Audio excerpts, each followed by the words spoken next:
Well, hello there, and welcome once again to my little arty corner of YouTube. One of my many arty little corners around the internet. You can find the details in the box below. I'd like to say thank you to everybody who has subscribed to my channel. I appreciate each and every one of you. I also appreciate every single like that is given to any of my videos.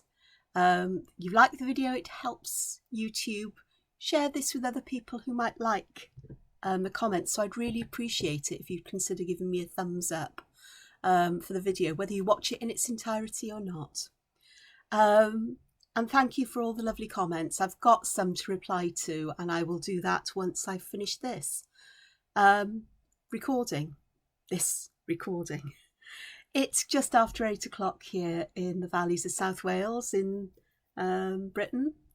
It's a bit misty, verging on close to being foggy and damp out there. The sun, it's just lightning. Just a few moments ago it was pitch black out, and now it's beginning to lighten, so sunrise is definitely on its way. So I thought what I'd do this morning, a mixture of things. One is I'd like to have a look back over the past week in the Fragments of Your Imagination challenge, to see what I've done over this week since last week, which is obvious if I stop and think about it. And then have a look at, I'll also like to look at, I'll show you some arts that I've finished. I'm not sure if I've shown you all of this, but I've got them together to scan them in, so I've got a good copy of them if I decide to add colour or shadow with traditional methods. I may even print them out that way, print them out and then add shadow. I'll see how I feel about that one. So, Fragments for Your Imagination to begin with. So I think I finished last week with day 8 with Nida, which is a lovely tangle. I look back at these and I think, I forgot I did that. Oh, I really do need to learn to reference or go and have a look through all of my books of ideas when I'm drawing and pick out some to use. So that was last Saturday, a week last Saturday, not yesterday. And I definitely think that's where I finished the last look at. Just to remind you that I actually used various Sakura pens, sort of the Stardust ones and metallic ones, in places to add colour. What I did, I used a water brush to actually spread the colour out and blend them in as well, because as long as they don't dry, you can still spread them. Even when they're dry, you can still spread them with water, but not quite so easily. So day 9, which was last Sunday, was Cass. Oh gosh, did this vex me? And it still does. I'll show you a drawing I did, and I really messed it up trying to do this in some ways. I think I've recovered it sort of, but I think it could end up having a big digital makeover in one area. It's a lovely tangle full of possibilities, and a lot of those came about as I was trying to work out how this works and how to draw it and the mechanics of it. And I think I worked it out in my head in my own way, something that made kind of sense. It involves a lot of pencil lines, but I have no problem with you using pencil lines for construction. That's what pencils are there for. Day 10 was one of those fragments. It's fragment B21, where I looked at it and I thought, oh, what on earth can I do with this? Turns out an awful lot. A lot more than you might think. From going from simple concentric circles to varying how wide apart the circles are, to patterns of thicknesses, to breaking them up, to making a very big one and plopping something in, playing around with space and volume, off-centering the initial dot, again, putting something in the middle, something there. Instead of using perfectly, smooth spherical lines, you get lumps and bumps in them, as sort of like wobbles in them, as I often do. Is make use of them and do something like you would with Diva Dance, if you're familiar with that tangle pattern, where you just sort of like make them part of the pattern as if it's deliberate. Shading and so on, changing the shape that we use. So I've got sort of like a more squished circle, more of an ovalish kind of shape, or a very rounded square or a rectangle. So I've got squares and triangles and leaf shapes. These are fun, where you've got distinctive points on the shape because you can add shadow in different ways. I didn't do a square because you could do from the corners. And it creates this feeling of almost ripple if it's done well. I'm not very good at doing that. But all kinds of shapes you can happily create like this. I even took a leaf motif and did the same. So whatever you want to draw. This one looks like it's got a sweet stuck in the middle of it. Sweet translated, for those who don't speak British English, candy. So, you know, anything you can draw. I'm particularly fond of having broader, wider spaces between the lines to slot patterns in. But I think in my case, I'm particularly fond of just adding one. And if you look at all the ones where I've added patterns, it's just that one band. Not many of them, except for simple ones like these. I think if they're fancy, the more you have, the more it can look more complicated, but I think you lose the impact of that one section. I suppose it depends on the size of the tangle you've got, or the motif you've got, the fragment you've got, and how you use them. And I had to look at how you can join them together. Naturally, I overlap things because I like a lot of dimension in my drawings and layers and so on. And this is a fun one to do that with, even to the point of having one sitting on top. That one even looks like it's at a different angle, and that's helped by the shading. That helps to enhance or increase that illusion. And this one looks like it's tucked under but sticking up at an angle. Again, and that illusion is really helped with shading. This is the traditional version of the official Zentangle version of how you put these together. Is you draw all of these until they nearly touch, and then you start auraing around them, and it ends up looking like agate. And of course, I mentioned things like prehistoric cup and I can't remember what they're called. But this kind of thing appears on prehistoric art, and that was the point I was making. And I went on to look at some other shapes because I went on to another piece of paper. And last week, the backs of these were just plain white. I have now added colour because I can use them to put things on and draw things and try things out, perhaps later on. So that was B21, which turned out it's really rather nice. And I use a lot of that, but in half shapes, half circles, or circles tucked in. And I'll show you what I mean in some of the work I've done before I got to this. The 11th was Fragment H16, which started off as this one, a triangular fragment.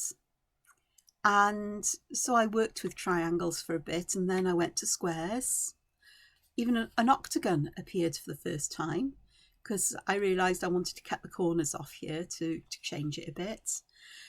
Octagons will create a reticular, and interestingly you get a diamond shape or a square in between them because they don't fit perfectly together. And so that's an option. That would be a good reticulum to use if you're wanting to try that.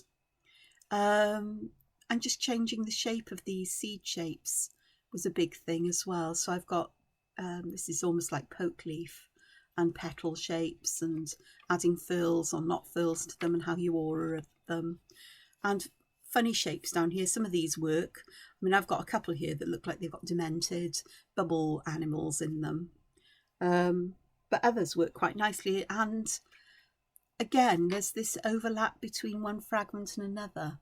As you know, I've discovered this as I work with them. Sometimes I go, oh, that's like one I did a few days ago, or that reminds me of, because they all overlap in some way, or by changing them slightly, you can end up going down to a path where it joins. So So that was a nice one. It's, you know, it's quite a familiar kind of pattern.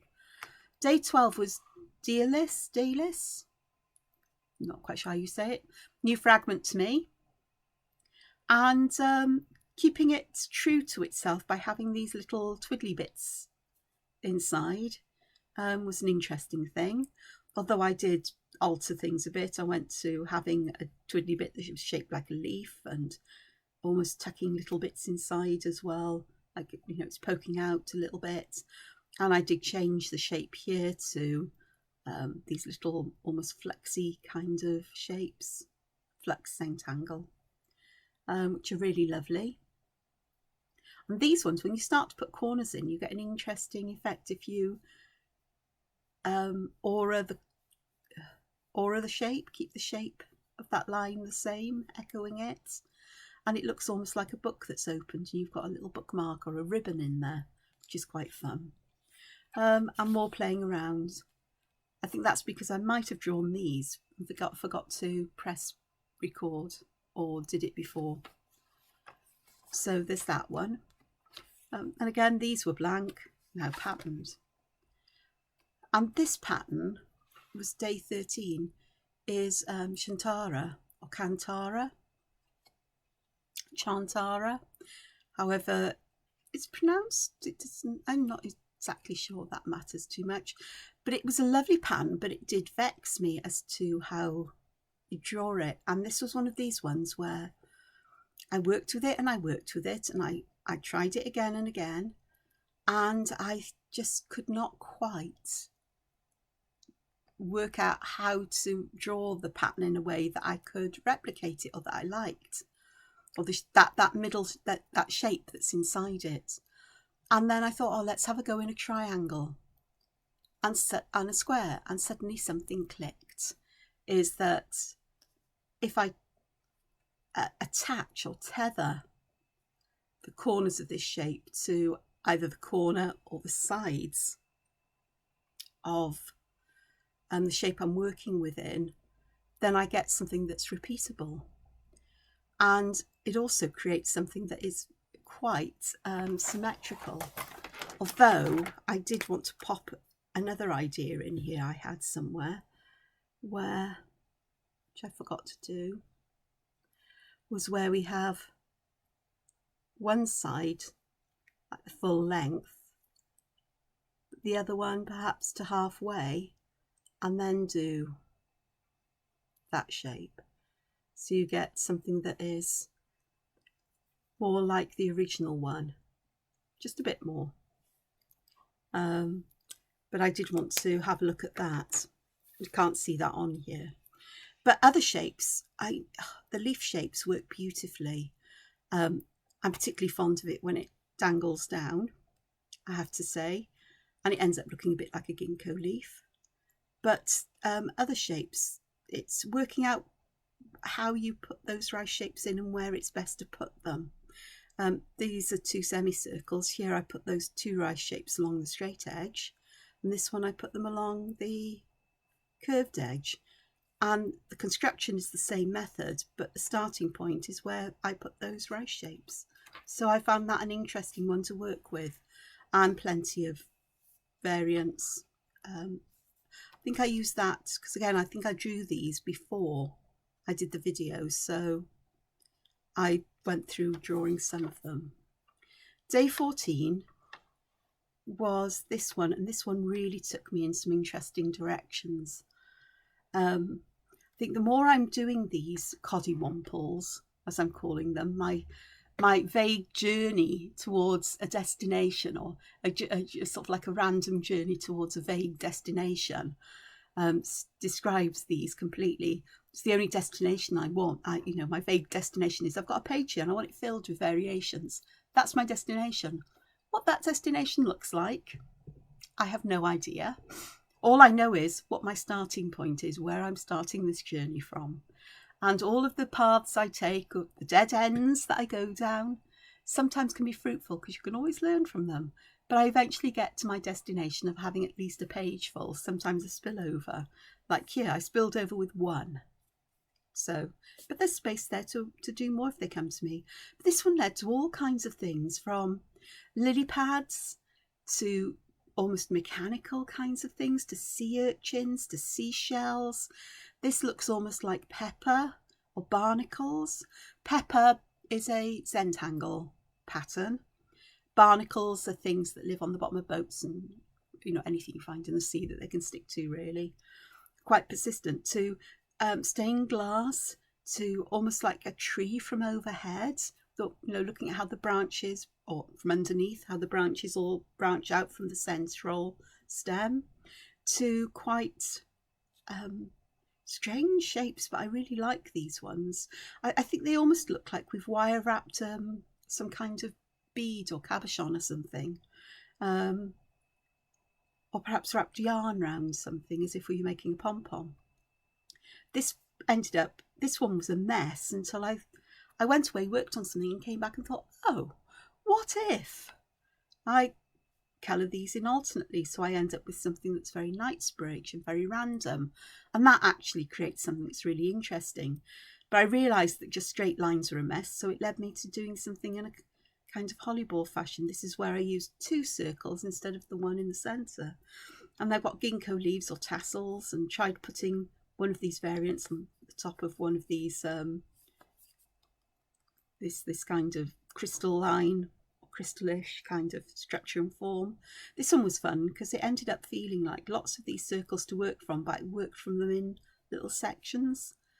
And the inside I coloured black and just put some stars in there as if I'm looking up through mountains. I'm in the bowl of, you know, surrounded by mountains and looking up at the sky, you know, through a fisheye lens.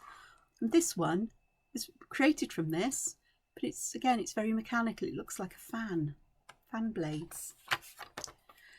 This is yesterday's, and it was a tangle that caused me some, not vexation, but it's one of these ones where you just go, yeah, that seemed like a good idea, but it hasn't really worked out. And like with all the tangles, I think what I'm trying to do is to work out what the essence of that tangle is, what makes that tangle or that fragment what it is, what's the main structure. And this is the one that we started with, and it's basically a shape, but it's divided by a curved line, an S-shaped line in this case.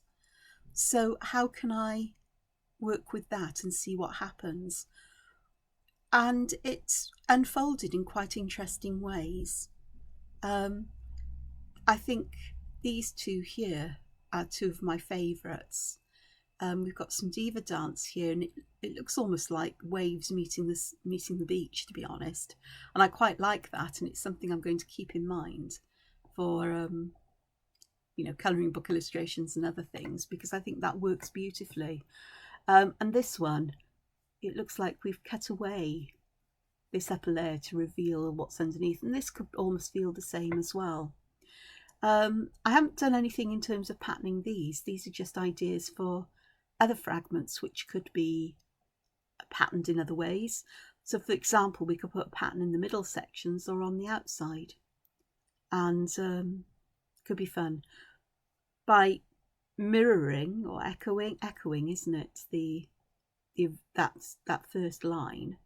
You get an interesting texture, and I use that here with these square fragments where I've used instead of a straight line or a simple curve, these curvy lines, and pop something underneath it. And same here. And how you use lines to aura that original wavy line can create a different kind of feeling, and shadow brings these to life. This one reminded me that when I drew that S line in the middle of a circle of a tangle pattern called Cruffles, so I talked about that one, and it's one of my favourites. I haven't used it much lately, but whenever I see it I think, oh, and it finds its way into my work soon after. It hasn't yet, but I'm sure it will. And these ones that look like holes or the random shapes are really quite interesting. This could be fun to do as a reticulum. This is Pangaea, where you have these wavy lines wandering through all of these sections, but they join up in some way, so you've got that kind of path going on. And that one is also a favourite one because it looks, it's a version of Cruffle, I suppose, but because the shape is so random, I think that's the word I'm looking for. I'm not very good this morning again. That I get these odd shapes here. And this one looks like a partly open seed pod or even a seashell. Shells are a thing. Oh, cliffs. Yeah. How to draw cliffs. If you're interested. The wobbly line and then just straight lines down. That was fun. I've got a few of them there. And so I'll come to today's in a moment. And yes, I've managed to put everything in upside down. It's actually Purk today, or a variation of Purk. But I'll come back to that. So let's have a look at work I've been doing. I started drawing this one in a video, I think it was last week. And I just carried on with it off camera. And I started here with... I think it's Nader. I could be wrong. And I've used some of the Tangle Patterns through the week. There's that, it's the one that builds up into Says here that looks like agate. There's a variation of, I can't remember what they are now. But they're all, there's a lot of those fragments. This is Says done like Morisot. And these fragments... and some strange creation of mine, sort of like a seed with or a baby's rattle or something, or a lollipop, done as Morisot again there. This is a nice. I like this. I'm growing into Morisot and its variations because it's a nice way of adding detail but keeping some space in there.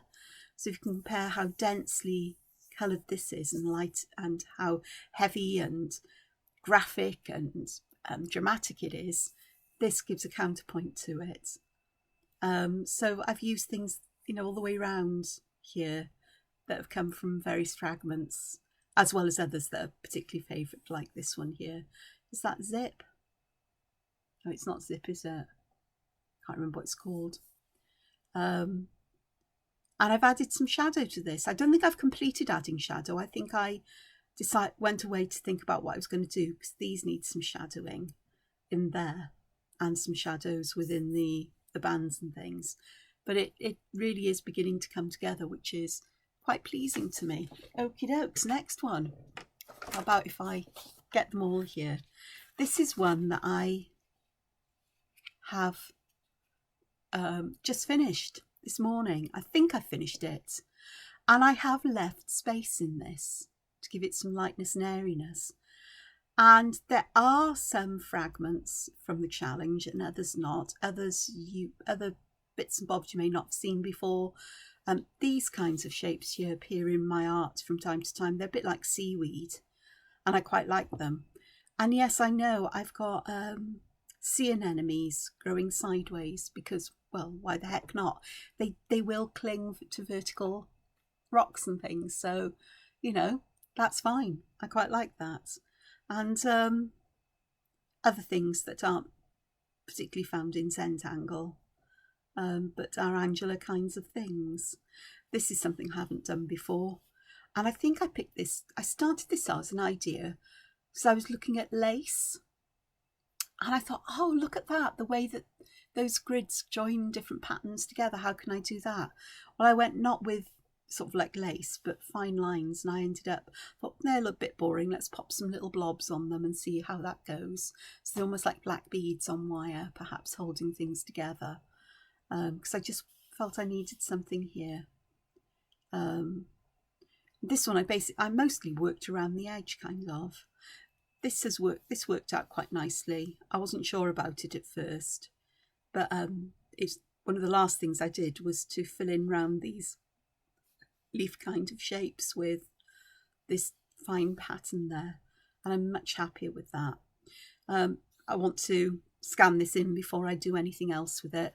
And I do want to pop perhaps some white dots in that heavy black there, almost like we got a window to the universe.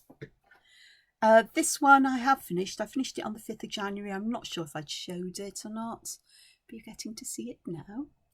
And some interesting things. There's a lot of stuff in here that's been influenced by my perusing medieval illuminated manuscripts. Some stuff that hasn't, that is, you can go, oh, that's Tangle. Some is, you know, variations of Tangle Patterns from the this one. This was nice. It's well, but because I drew the well as fragments, sort of like overlaying and creating an area of them big, I drew them quite big. I was able to almost weave the aura lines there, which is a really nice thing to do. And again, this I've got to decide how I add shadow and what I do with it, but I do want to scan it. Also got to remove pencil lines, but scan it in first, because then I have the option of printing it out and messing up the print version rather than the original. This one is finished. It is, with loads of white space. I know, me. Perfect though for adding colour in to the background and creating something of those spaces just with colour.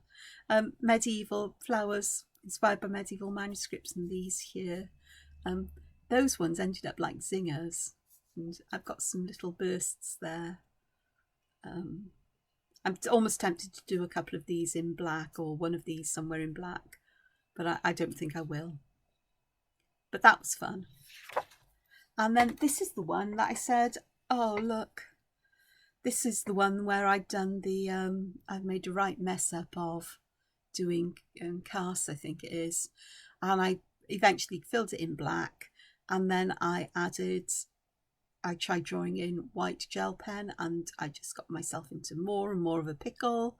And so I coloured that over in black, and then I reworked it with a white souffle pen, which is very untidy, very messy. And this is why this area may end up being blacked out digitally, and perhaps just with dots in that look like stars. It gives that feeling that this is overlaid over the top. I may consider auraing these and having black areas in there, but I want white as well, rather than too much black. But there are elements of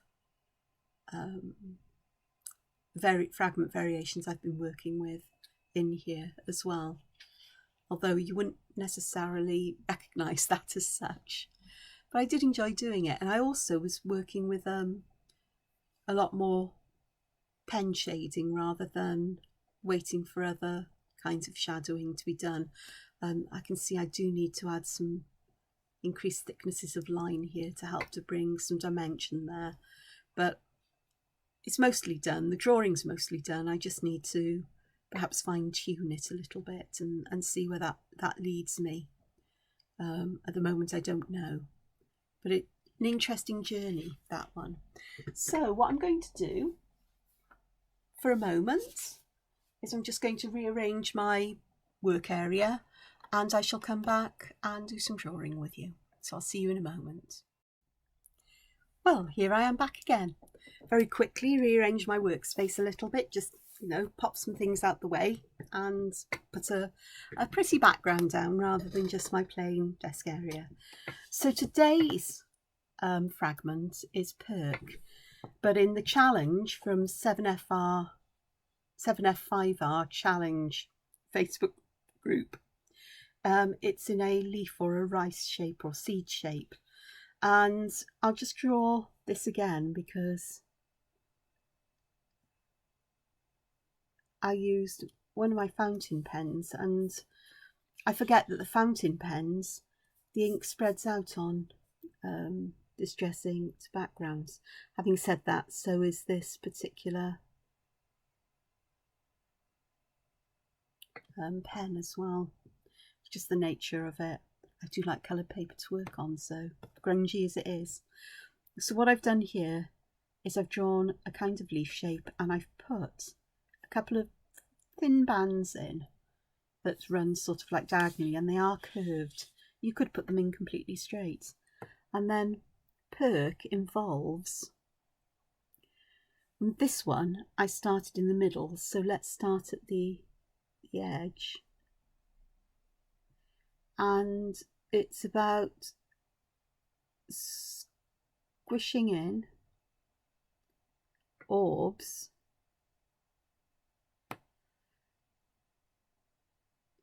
so they look like they lie one behind another.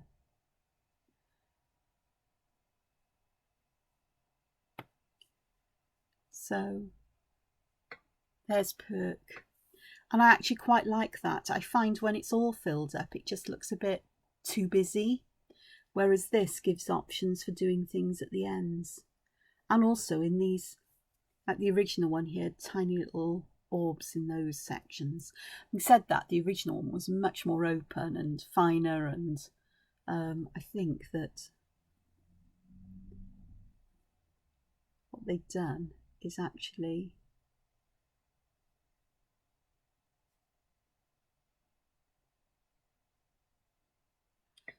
drawn really fine lines there and had put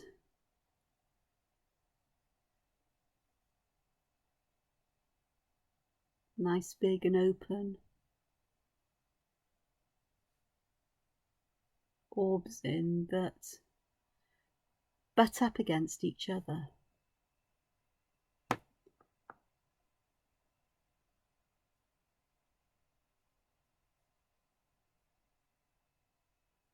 Like this, and then just fill these areas in, and it looks like they just almost just tethered together with that little bit of black. It's like lace netting. Now I've been a bit clumsier because these Purks are still quite circular, but I reckon if I go even finer,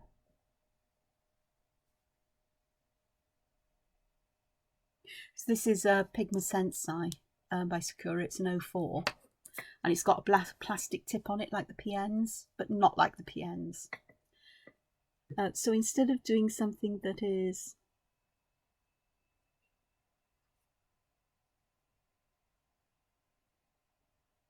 quite circular, let's do something is squared but with rounded corners. Now there's another way of creating this, and I'll show that now, because I can, instead of doing that, I can pop in straight lines, and then you just weight them at the bottom and you get the same kind of effect. It's easier to get thinner areas though.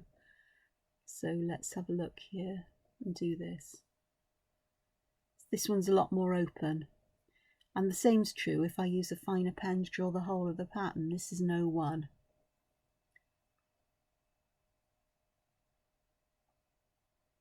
So I'm just going to pop some lines in, and I'll do it this kind of way where I'm going to pop the lines in, them slightly curved, and just create those little corners. The lighter lines, or the thinner lines, give it a lighter area feel.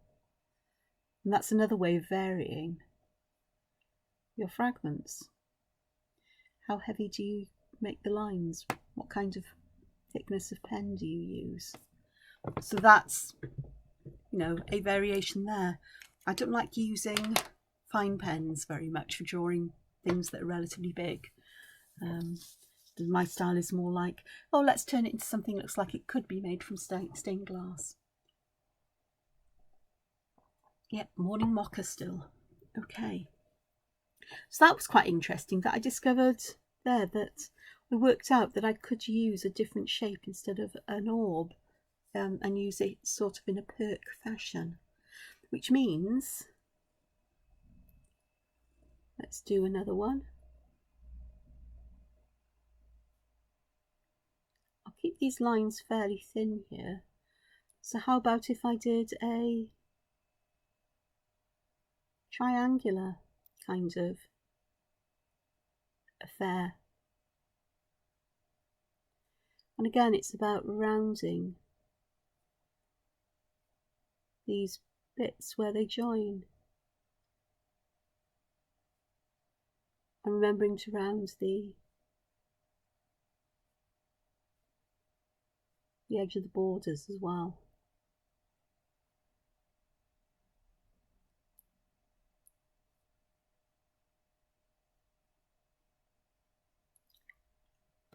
So that's a different kind of feeling again. I think I might actually want to go in here and perhaps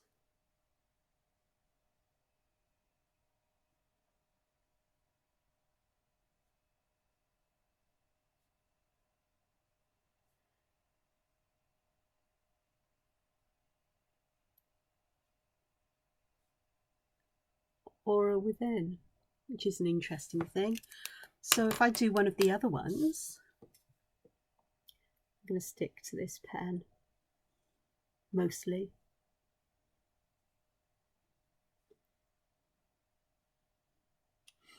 So let's have a look at the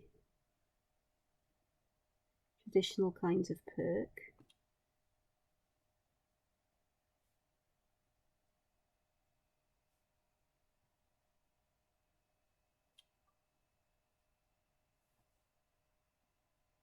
And start in the middle and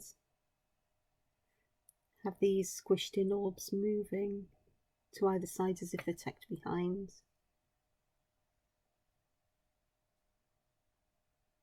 And decreasing in size as well, it seems, in my case. Not very neatly drawn, but that's fine.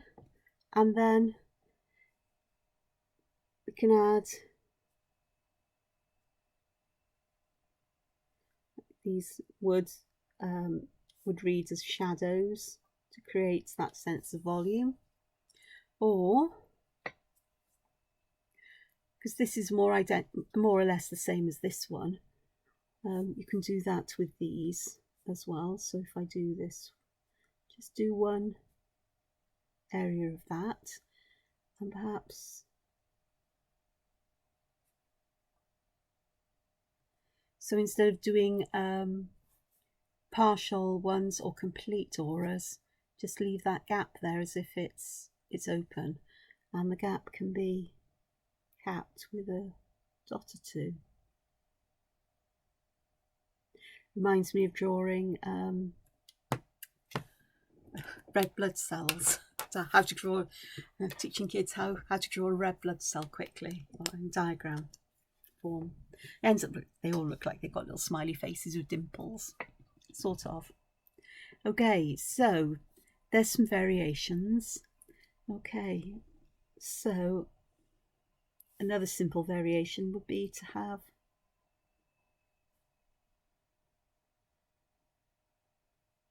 really wide borders between, and I am going to start at one end and just work my way through to the other.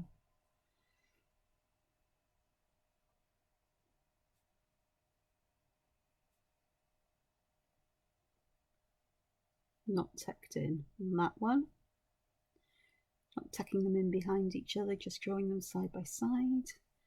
And this one, well, however I can fit them in.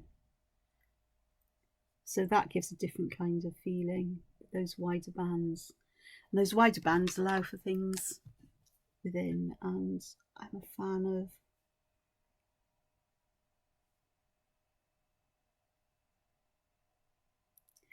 adding some lines like this.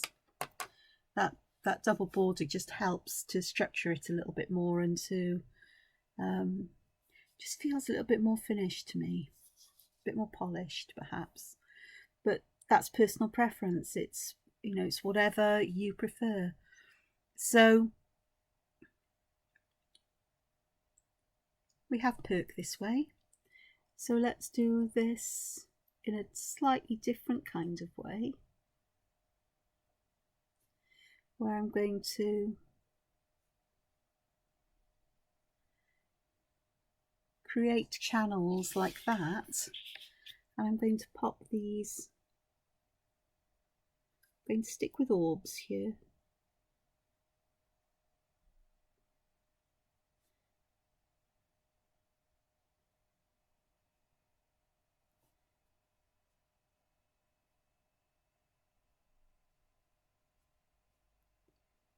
And pop these in vertically rather than horizontally,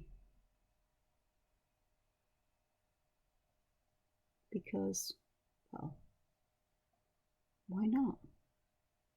Or as I say, because I can.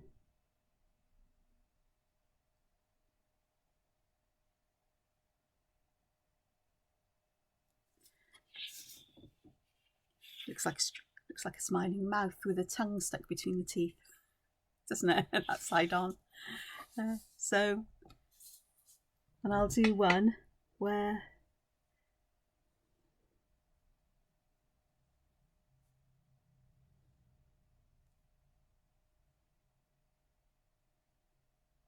perhaps I just start at one end and just draw them with the tiniest bit of overlap. So instead of starting at the middle, start at one end and go this way. You have to use your judgment how small you allow that end bit to be, and I think that one just might be that little bit too small here. So this one, I am giving a feeling that these have been, you know, they're shorter, they're less spherical or circular and more like a squash circle, more ovalish shaped, because this space is that little bit broader as well. So there's different ways of getting that, and that looks different to that, looks less teeth-like, more seed-like. Okay, so these are other ways, and again, there are ways of adding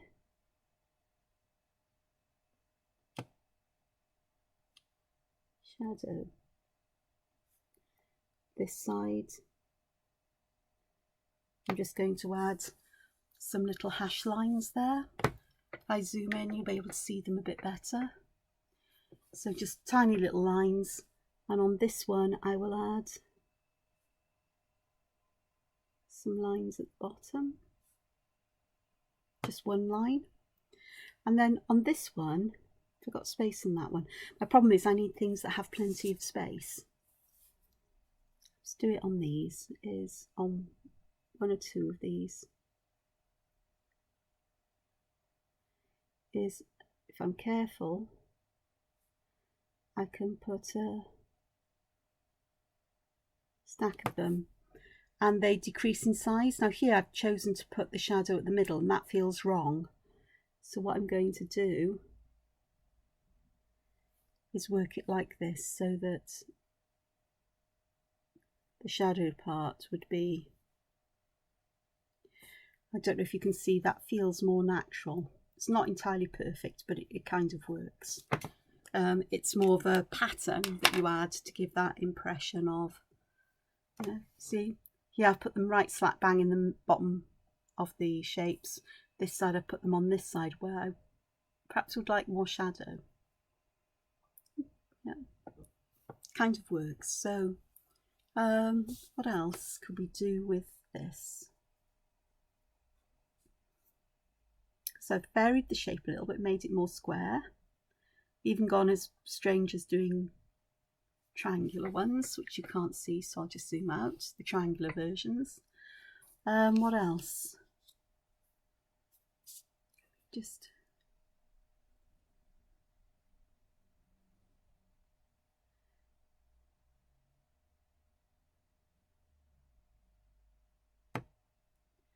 yeah, part of me goes, right, let's throw a stack in here.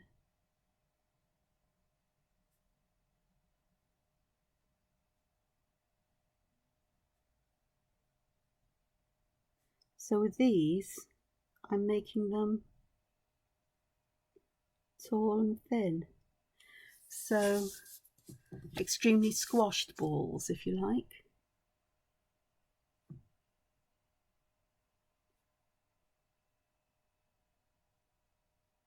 Another way to make these shapes is as I did here in these ones. So I'll just pop another one in here.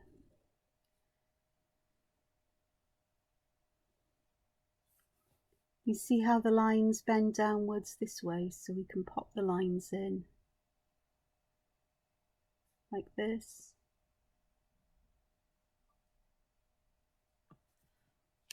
Same kind of thing, we just haven't drawn all of that shape in, but instead we can add these weights to the end of the lines, which I'm not doing very well because I can't, when I'm holding my pen, I can't see where the point is. I'm trying to hold my pen so it's out of the way of your view. So you, oh, yeah, so it doesn't block your view of what I'm doing. But it's a very unnatural angle for me to hold it, which means I don't always get. So that's another way of achieving the same kind of feeling. So these are really quite squished. And of course you can go the other way and stretch them out quite a bit. I'm going to draw the aura around this way so that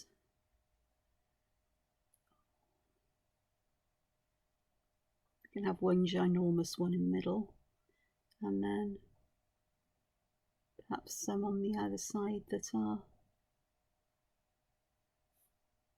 seriously squashed in.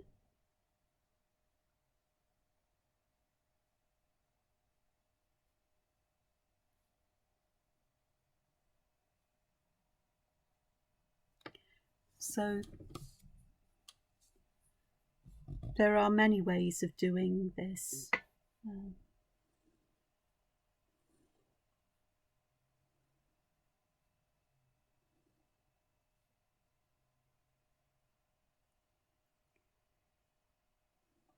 I'm going to just divide it like this.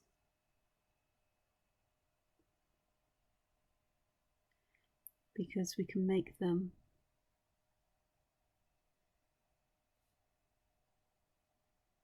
elongated instead of, elongated vertically instead of elongated horizontally, if you will. It's like we've stretched them sideways so that they're wider than they are tall, and here they're taller than they are wide. These ones are more awkward to draw, I find, than the ones that are closer together. But again, it just gives that different feel. And if you want more space to add things in the middle, that's the way to go. Is to make them as, fairly big, or have one bigger than the others, because that one would lend itself quite nicely to having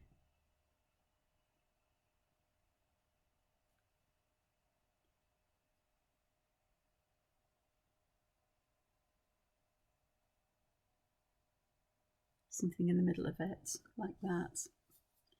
And these as well. Another way to add interest to these kinds of shapes is to pop a circle in, which could be a hole or it could be something sticking up.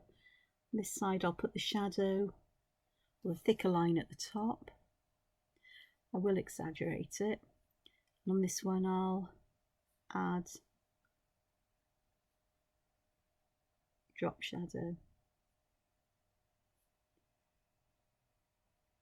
And then one will, especially if I add some lines inside these, they have the feeling of being holes, and these have the feeling of being sticking up, perhaps. Again, it's adding that shadow that will help to bring this out. These.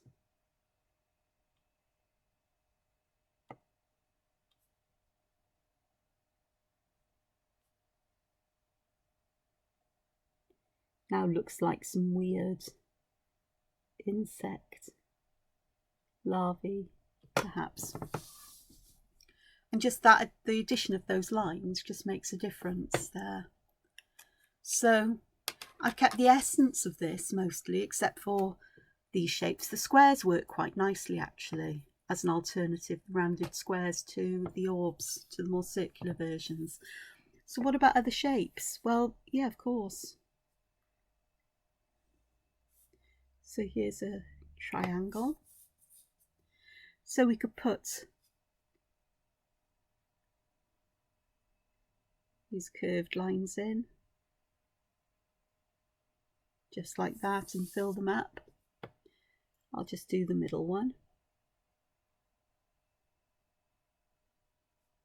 So I am quite fond now of seeing them with just a band in rather than it all filled up. So, but again, it's personal preference, isn't it?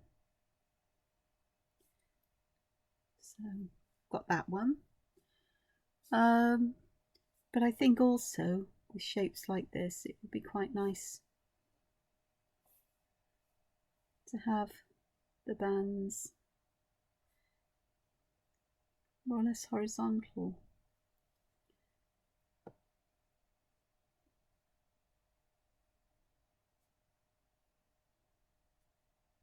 And this time I'm not tucking them in behind each other, I'm just using them to fill that space.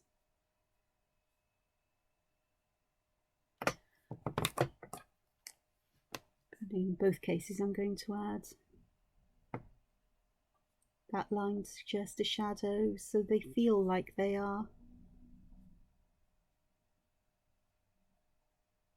a bit more circular. And that this kind of method is true for any shape. Yeah. The square, we could have them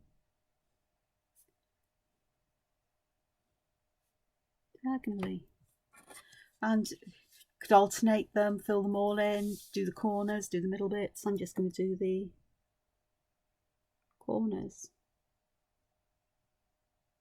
I think. Yeah. The corners with this kind of tall and thin ones.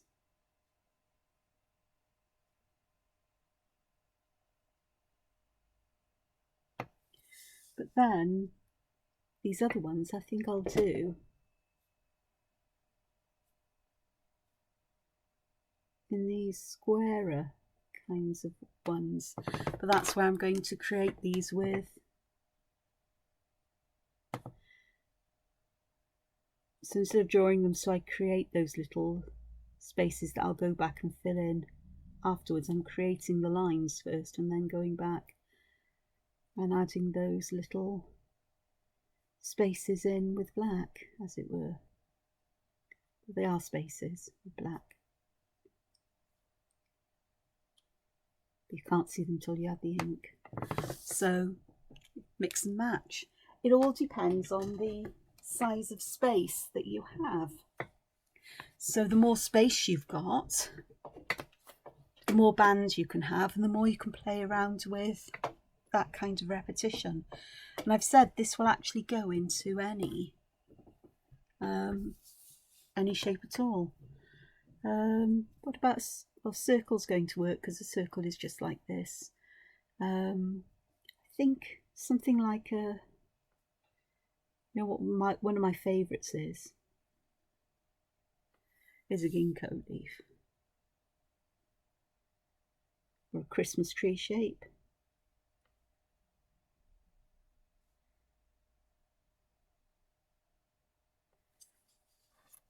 So that'll work quite nicely, and I think I'm going to pop in a really big one, and I'm going to really squish the others in besides it.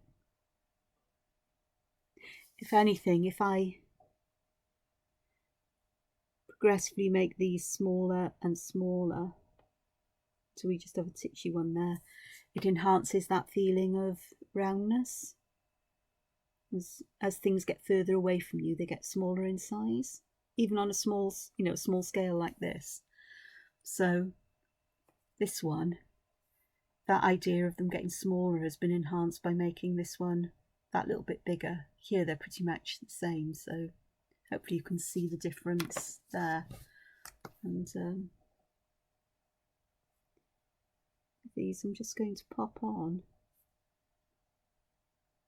just a solid dot, because that works as well too. It adds that extra movement of line that is there as well. Wibbly wobbly shapes like in Pangaea, well, hell yeah.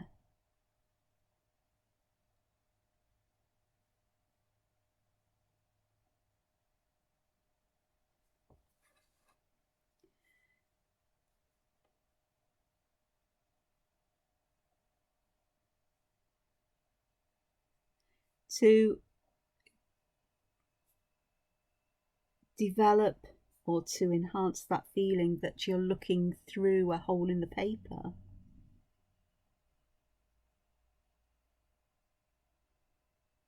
don't have a complete orb at the edges. Just draw a partial one.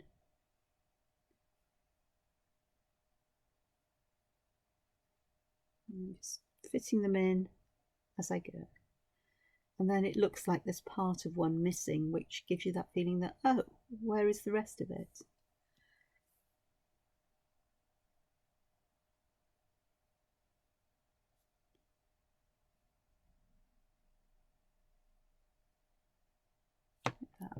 And the shadowing will help greatly there. So we just do a bit of shadow creation on this today. Simple ones, it's just adding shadow.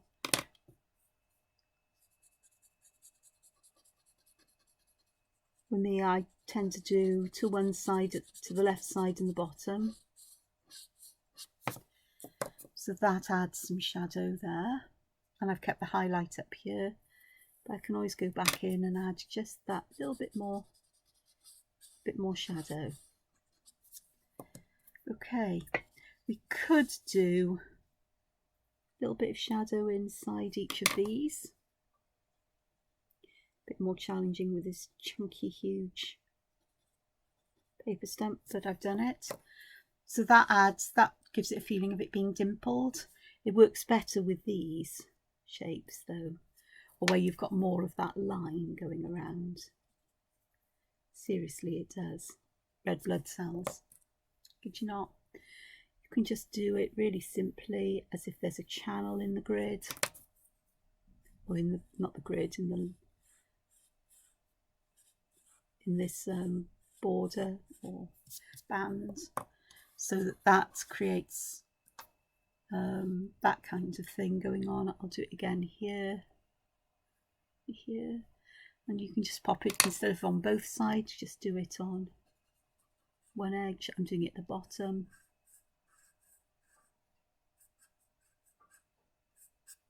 Keeping it pretty much to the bottom, so that adds some volume and texture there. This one, it's entirely, there's so many ways you could do inside these, perhaps at the top, so they look like they are dimples.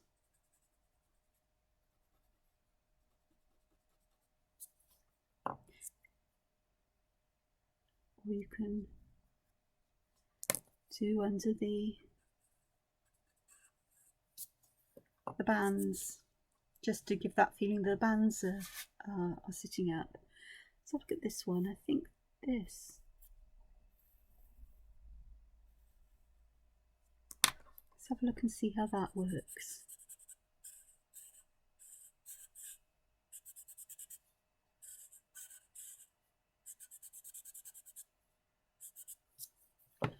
So there's that. So that really lifts these separating lines, borders up, don't they? This one, let's add some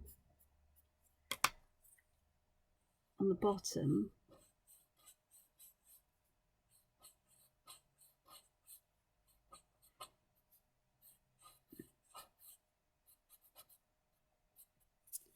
So that helps to pick that up, and then compare that to doing this.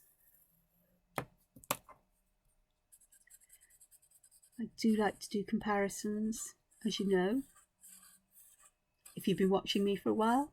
If you haven't, you'll know what I'm like with these. So that works interestingly. This one, now it's dried, this is the main reason I wanted to get this out, because I do want to get this out. You don't know what this is, do you? Unless I tell you. The pastel and tortillon, or paper stamp in my case today, because I'm out of tortillons.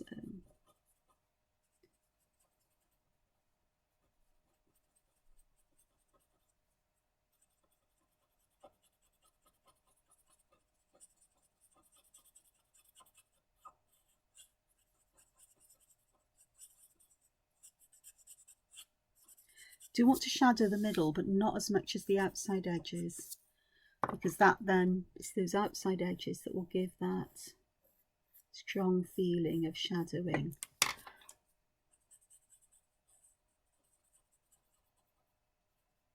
Especially if we intensify the shadows around them just a bit.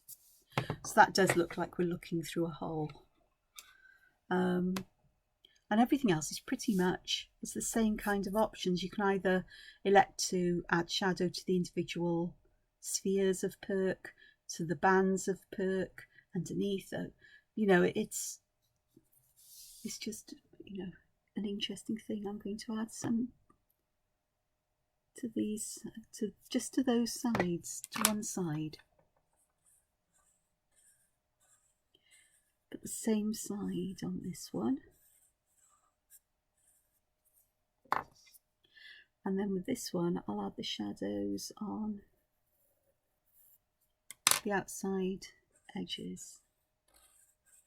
So this shadow is going to conflict with where I put those lines. But that's where the lines can just end up being a pattern on the surface rather than anything else. So two different feelings, I suppose, or two different ways that's shadowed and highlighted, which is all fun. I'm also going to pop one down the middle, because when you do that in a shape, spread it out,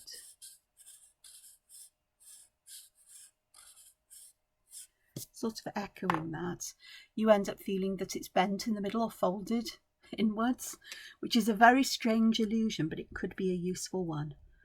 And everything else is pretty much the same, I think. I can't see anything I could do anything different with. Perhaps here is to pick out that area by adding shadow to those spaces above and below, so it picks out the orbs. Whereas if we pop shadow in around here, then those orbs aren't as dominant, perhaps, or they stand out in a different kind of way. So it's only half a page, but I will work on this, and as my videos editing and uploading at the weekends, it's taking forever, and I've got super fast broadband, so God knows everybody must be using the internet around me at the weekends, not the weeks and the weekdays. So I will carry on working on that. So I'll just say thank you very much for joining me. I hope you've enjoyed it. A look at the week and weeks in some cases of art I've done to share with you, and also this look at Purk. As I say, please check on my social media if you want to see how this page turns out. Otherwise you'll have to wait until next week. And hopefully I'll see you again. And please don't forget to click the like button. All right? Till we meet again, take care, look after yourselves, and find time to be creative. Bye-bye for now. Bye.